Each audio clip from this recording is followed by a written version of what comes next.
The following posts were taken from a cartoon discussion forum which went defunct sometime during the later half of 2020. The posts were created by Just Another Pony fan, real name Jeff Anderson, and centered around a strange episode of My Little Pony Friendship is Magic that premiered during November of 2011, along with the several updates that came with it.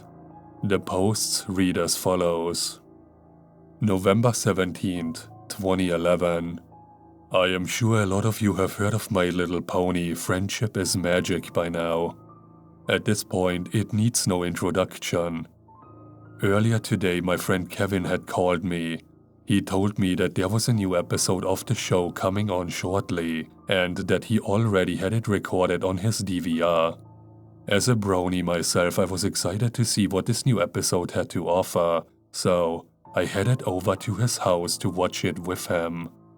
Now, he isn't as big of a fan as me, but seems to enjoy it a bit. Once I made it there, we grabbed some soda and sat down in his living room to watch it. The recording started with a few commercials and a promo for the episode, which didn't really show much, before going into the actual episode itself. It started with Pinkie Pie at Sugar Cube Corner, waiting for customers to stop by. For almost this entire scene, nothing happens.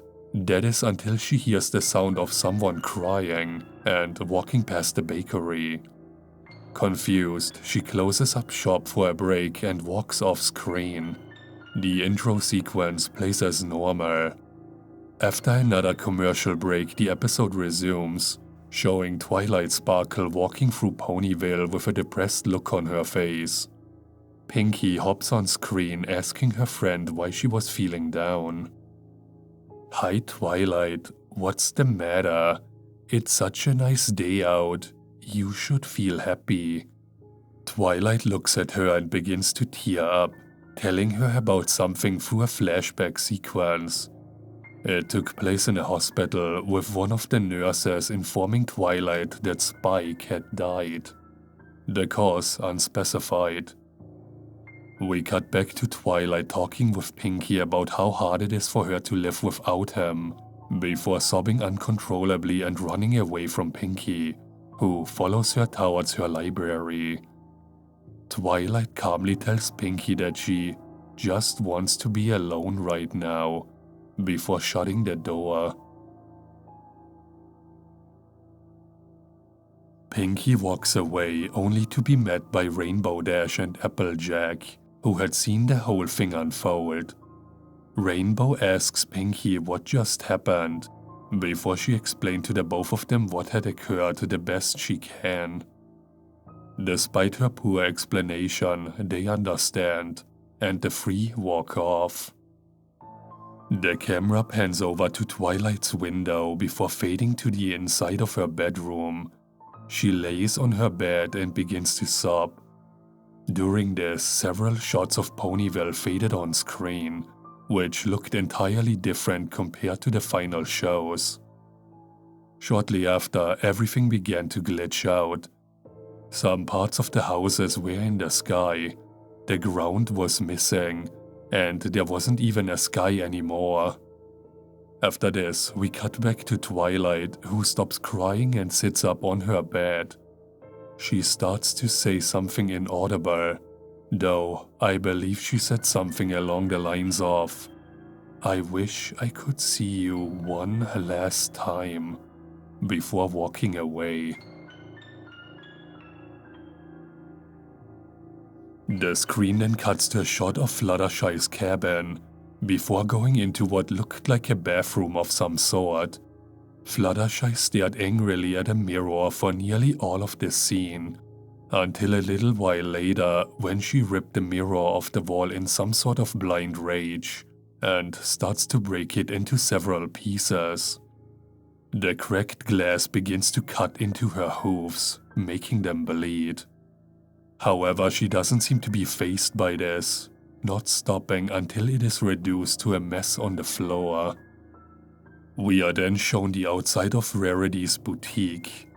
I thought maybe we would see some odd scene involving her, but we didn't. It cut to some weird cave area shortly afterwards. It showed several shots of the caves inside. Strange noises began to fade in as the shots lingered, eventually cutting to a shot of Twilight in some part of the cave, having been mauled to death by something off screen. Her body was twitching sporadically, almost as if she had some life left in her.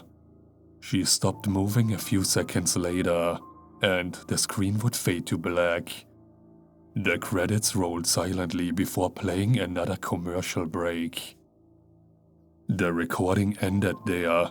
Kevin and I were really confused as to what the hell we had even watched, but we had decided to keep the recording to maybe post online, just to see if anyone else has had the same experience we did.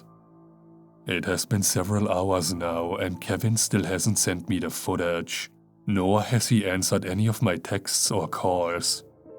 I am starting to get worried. I will keep you guys updated on what happens next. The several updates that came after this were even more strange than the initial post, getting more and more distressing as they continued. Update: November 20th, 2011.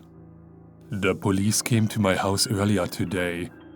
They told me that Kevin had been found dead in his home. His neighbors reported that a rotting smell had been coming from his house for hours. They found him in his room. They described his body as looking like it had been torn apart by something. I am not really sure how to process this right now. I don't know if they have told his family about this, but I will make sure to talk with them about what happened. Update 2, November 23rd, 2011. Kevin's memorial service was yesterday. I had gotten a note from his family saying that he had been cremated. It's been a rough couple of days, not just for them but for me as well. I haven't been sleeping well the past few nights. I have been hearing someone or something knocking on my door non-stop. There is this voice that accompanies it. It keeps saying, "Come, join me in Equestria," over and over. I don't know what to do. I have tried everything. I don't know how to make it go away.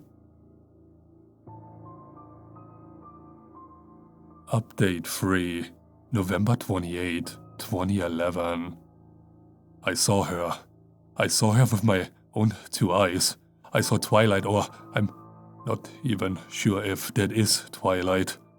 She's this half-skeleton, half-pony abomination.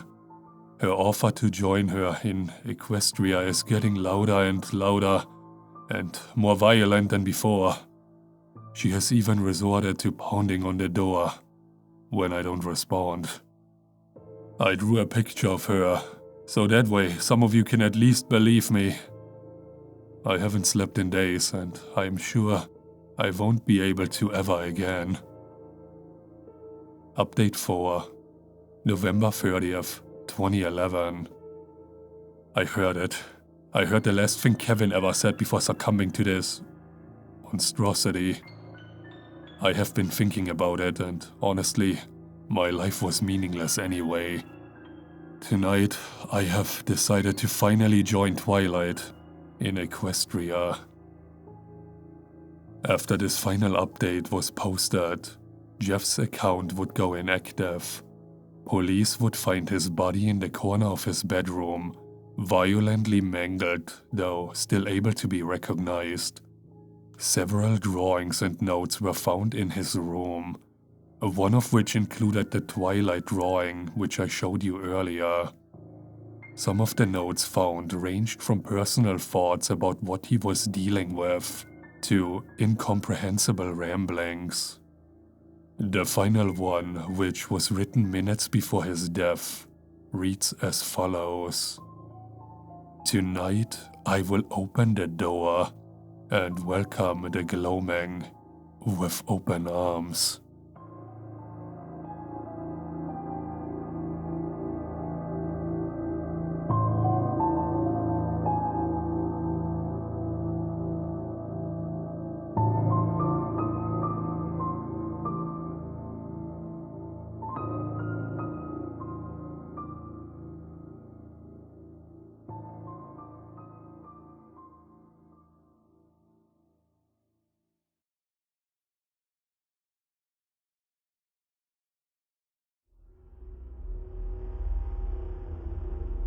If you enjoyed this video, please leave a like, comment, and subscribe to the channel, because there are more chilling tales to be told. Also check out my other social media profiles. The links for those are down in the description. Thanks for listening.